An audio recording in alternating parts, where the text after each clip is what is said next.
Let me just make sure. Yeah, it says people are watching.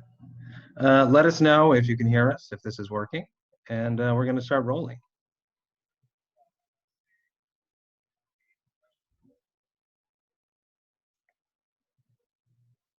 No, no, people are talking. Okay, cool. So what's up, everyone? Thank you all for tuning in to this live Vox and Hops interview. I am here with a good friend of mine, an excellent death metal frontman and vocalist, the great Julien Truchan of Benighted. I am so happy to be with you. When I saw 2 weeks ago or a week and a half ago that you had actually contracted COVID-19, I was like, you're the first person that I know. There was all those things going around on Facebook. Who actually knows anyone that actually has this virus? And you were actually the first person that I knew that had this. So I had to reach out to you immediately, send you some love, make sure you're okay. First off, how are you? How are you feeling? You are on the other side of this from what I've been reading on your social media posts. Yeah. Thanks, buddy. Well, now I can say that I feel way better, but I had a really rough week last week because this COVID shit is really serious shit. I mean, I caught it at my work because I was helping. Normally, I work in psychiatry, but considering the circumstances, I went to help in the general hospital in medical department that become few days after that a COVID department. And I caught it with patients that were not diagnosed yet, I guess. And I had the roughest week of my life. I mean, I'm never sick usually, never. I don't even catch a flu or a cold or anything. And this shit really put me down for a whole week with high fever. I was coughing like a grandpa, and my lungs were very infected. So yeah, it has been a tough week. And I'm very happy it's behind me now because I think now I'm out of danger. But yeah, last week I was totally unable to talk. I couldn't have made this show with you, buddy. I was not able. No. You had to rest, and even now, you're always just the nicest dude, the biggest teddy bear on tour, always the first person to give you a hug. And even now, you just contracted this pandemic-causing virus, and you're still laughing and smiling. You're just the best dude ever. Yeah. Oh, that's the way I am. I won't let this shit beat me down, And I normally I should go back to work next Wednesday, so I have 3 or 4 days left to rest and to be completely healthy to be able to work again and go back to the COVID department where I'm working on until I think middle of May or something like that. So when you have this virus, it's just you're completely short of breath. Take us through like how you knew immediately that you had contracted the virus. What was your first inclinations that you had caught it? Well, I was not sure at first because I started to have some headaches for days, and I never have headache. Even when I have hangover, I don't have headache. So it was a strange feeling for me to have headache, and so I started to doubt about my condition. And one day I was at work and I asked one of my colleagues to took my temperature in my ear.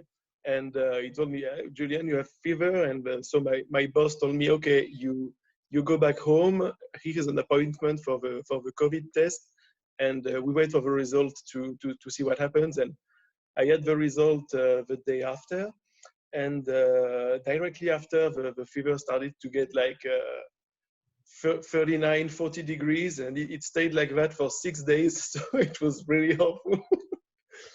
But it's behind. Like I said, it's behind, and I'm very happy that I went through it because I wasn't reassured at all. It's very scary to be in this kind of shape and go back to bed thinking that okay, I have lungs trouble, I have sleeping apnea also, and when you go to bed and you think that I hope I will still be there tomorrow, but that's good. It's behind now.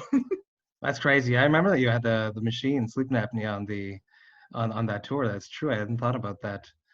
Sorry, everyone, we cut out for a bit there. I'm still getting used to live Facebook things. So this will all be on the Vox&Hops YouTube page if you missed anything. But Julien was saying that he's on the other side of COVID-19.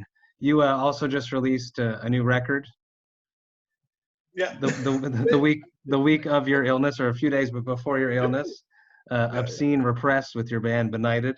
How that must have been a disappointing moment where you're supposed to be relishing and celebrating a new release. How did you get through that?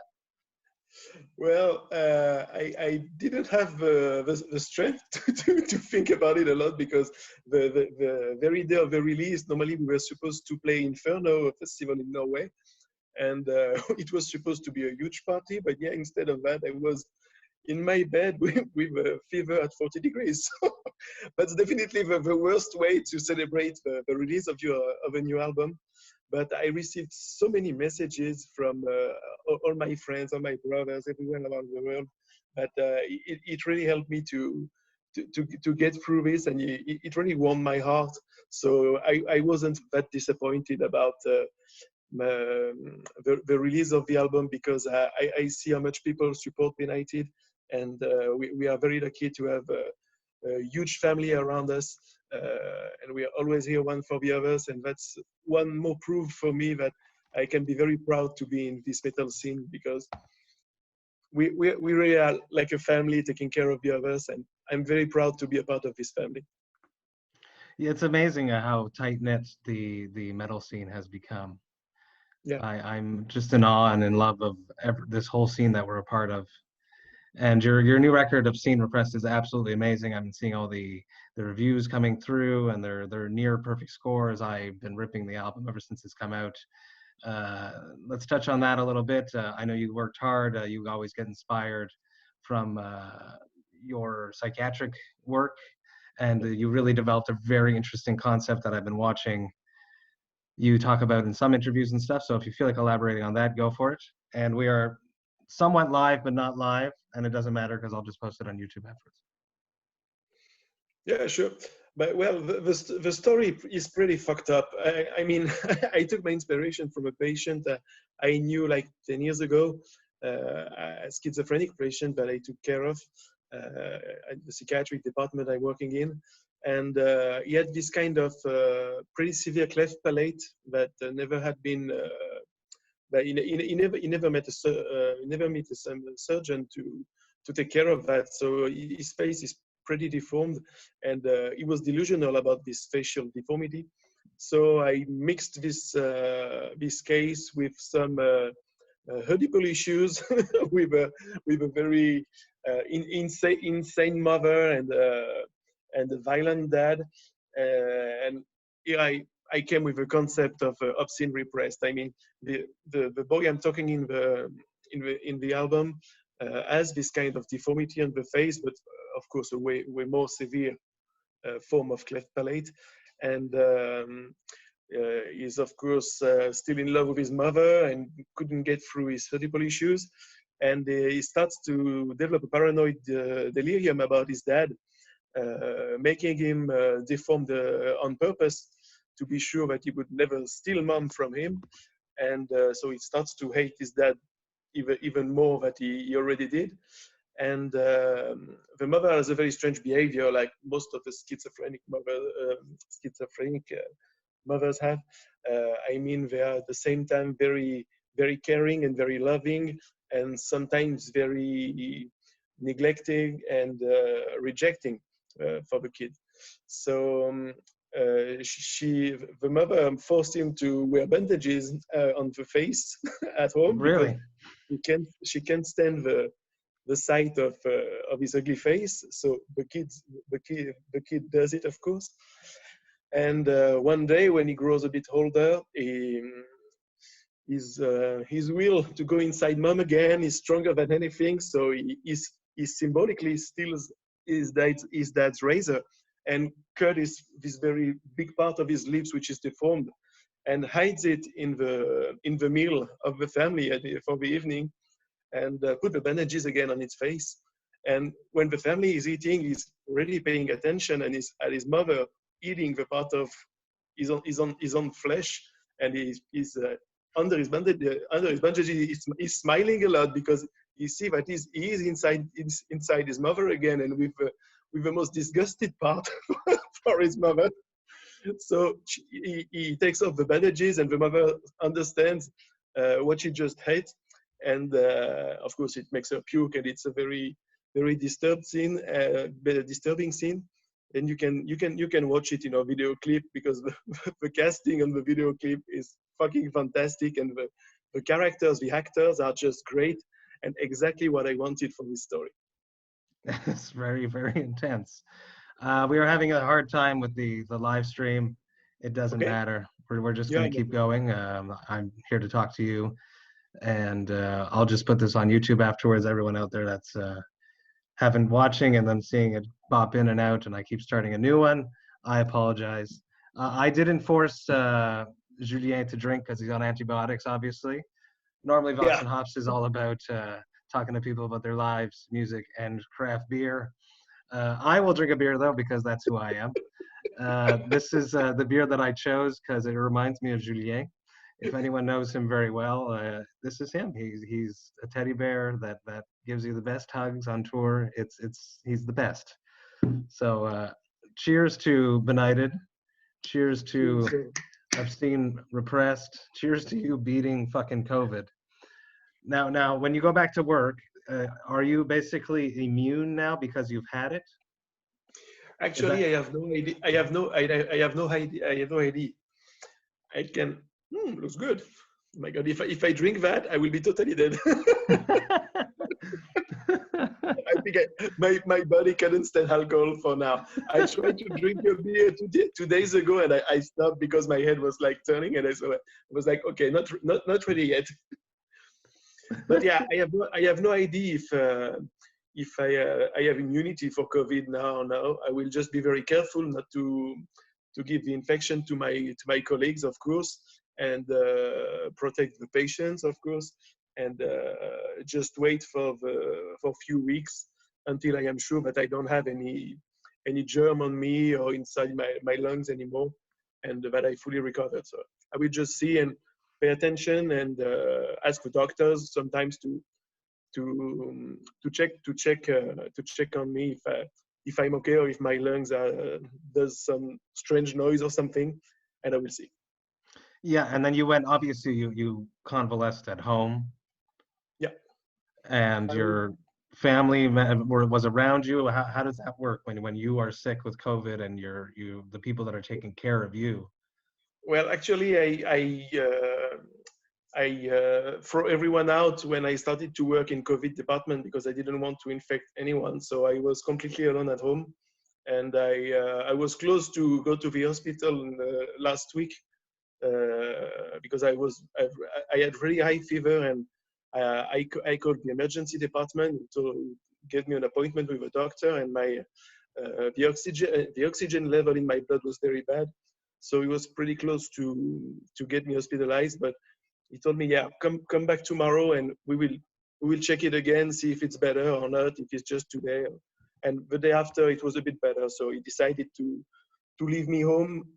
But I had to be very careful if I felt a bit strange or dizzy to call the emergency to go to the hospital if it got worse. Fortunately, so that's really what everyone keeps happening, is because the oxygen level in their blood goes down because they can't breathe properly, and that's why everybody's on ventilators. Absolutely, yeah. Okay. And that's why people get hospitalized for this kind of virus. They all have oxygen on the face because it really prevents you from breathing normally. And when your blood is not has not a certain level of oxygen, you damage all the organs, brain, heart, everything.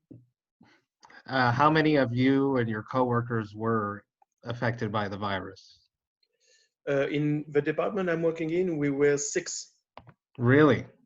6, yeah, but only with patients that were not diagnosed yet, because we have equipment to be protected. But at first, you have some patients that you are in doubt if they have it or not, or they simply have another kind of pathology that requires they are here, and they don't have the COVID symptoms, so you take less protection to take care of them. And 2 days after, you make the test and say, "Oh my God, they were positive." So. and you're all around them the whole time. Yeah, so that's probably how I caught it. I think you think more so than from a patient, you think? No, I think I took it from a patient, but a patient that was not diagnosed yet. Got it. Yeah, got it. Let's touch on the fact that you're trying to push an album, but you can't perform live. How do you feel about that? We talked about it a bit before we went live and before I started recording this. How do you feel the record industry is going to go with no more live performances for the unforeseeable future? Well, I think the best word is frustrated. Because I can see a worst way to start promoting a new album, but not touring at all. But health before everything. So we'll just wait until concerts are authorized again, and when it will start, we will be like, touring, because we have a lot of time to catch up now. And as soon as we can play again, of course, we will hit the road. We have a lot of plans for now, but every plan has this thought in back that it can be cancelled. So we are very careful about everything. I think, yeah, I from what I'm hearing and what I'm seeing, society might come back to normal, whatever this new normal is going to be, in about a month and a half. But I don't see events happening at the scale of what we like to play in front of happening for a long time. Yeah. It's going to be very, very, very complicated, like a mosh pit. Yeah, it's gone for a while, for sure. It's sad. And then all of the festivals were canceled. Mainly, I think they were waiting for their governments to say that they just can't have them, so that they can say it wasn't their fault. And I don't blame them. But it's going to be a strange summer. Yeah, a very empty summer. It will be. I think I can remember the last summer without any concert or festival. And I think, yeah, it will be like if everything's dead. It's like the end of the world. But I really hope it will go back to normal soon, even if I unfortunately doubt it. But it's very sad to think that maybe we won't have a single festival this summer or single concert or anything. It's pretty sad. It sucks. I was also thinking if they were to do festivals then, or shows even in small clubs, because there's talks of that small clubs opening up here in Montreal. I don't know if it's actually real or not, but you would have to have such strict guidelines, like we would have to put like marks on the floor of where people can stand.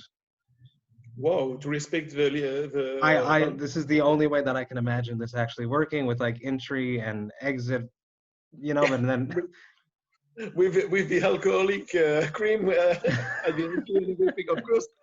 Of course we have to. But we are talking about starting concert with 50 people max in the venue. So if you count the musicians, people who works there, it will be 20 people. yeah. And those aren't, as much as I like to play live and want to play live, that doesn't necessarily seem to be a show that I'd like to play. Yeah.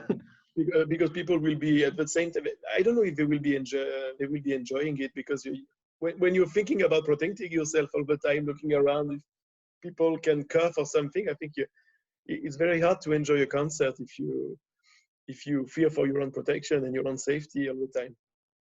Absolutely. And then there's you never know. I go out on the street now and I see it in other people's eyes too. It's like everybody looks at each other like we're the enemy.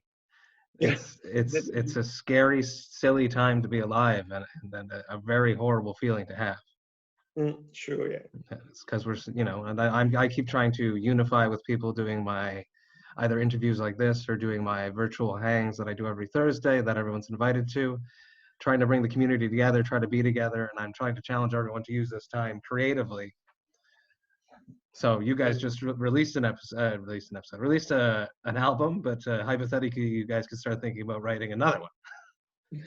Yeah, maybe, probably, but we will see. I mean, it's time to be creative. So let's see if we can write a song and post it online. I don't know, during the summer or something. Make things that we are not used to, because it's a different way of thinking things now.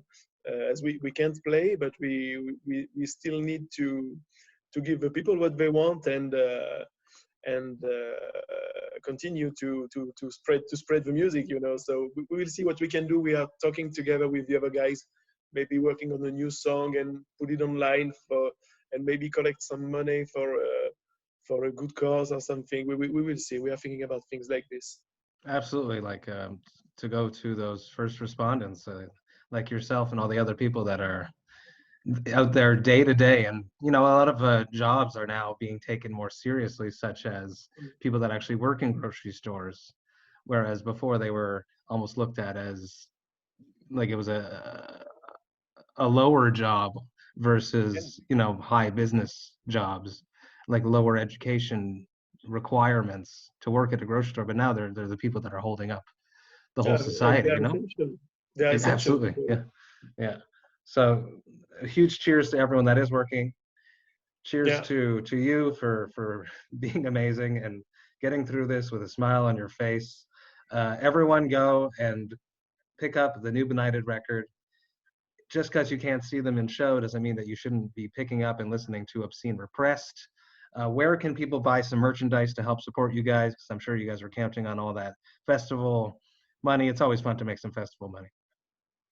Well, I think the best way is to order at the Season of Misty shop. That's the best way. And also on the Hero Clothing shop, which is a French clothing label with amazing clothes. And they are very good friends of us. And for the first time, we had a collaboration together to make way more classy merch that we used to. And they made amazing hoodies and great quality caps. And you know, we have now this short. I didn't receive anything at home so far. I don't need it because I'm not touring, so I don't need it. But I'm waiting to see this amazing short with the cover on it, and you can. It's a reversible short, so you have the cover in a red colors on one side, and if you reverse it, it's on white side. It's on white color. So I'm very impatient to see how it looks like. That's cool. So it's printed on the inside of the shirt and the outside of the shirt. Yeah, the short. That's I've never heard of that before, so that's cool. Yeah, I thought it was a good idea.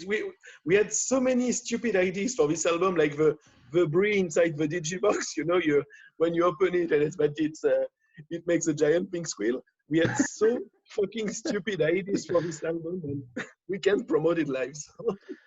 What about doing? I was reading some of the comments when you posted we were going to do this. So someone was asking, you're such a proficient metal vocalist, to start doing some online tutorials, some playthrough videos of just vocals. Well, actually, I never really considered doing this. I mean, I could, because I already had students teaching how to growl and make this kind of vocals I do. I will maybe do that someday. I mean, not now, of course, because if I can talk, singing stays a bit painful for my throat. But let's see. It could be maybe a good idea to show my techniques if anyone is interested, and see how it works, because I think I have 4 or 5 ways to push my throat to do different kind of extreme vocals. So maybe people can get interested in how I do it and try to reproduce it, or find their own way to do it based on what they hear from me. You're a master. I love your brother. We had so much fun touring together last year. Yeah. I'm looking forward to doing it again.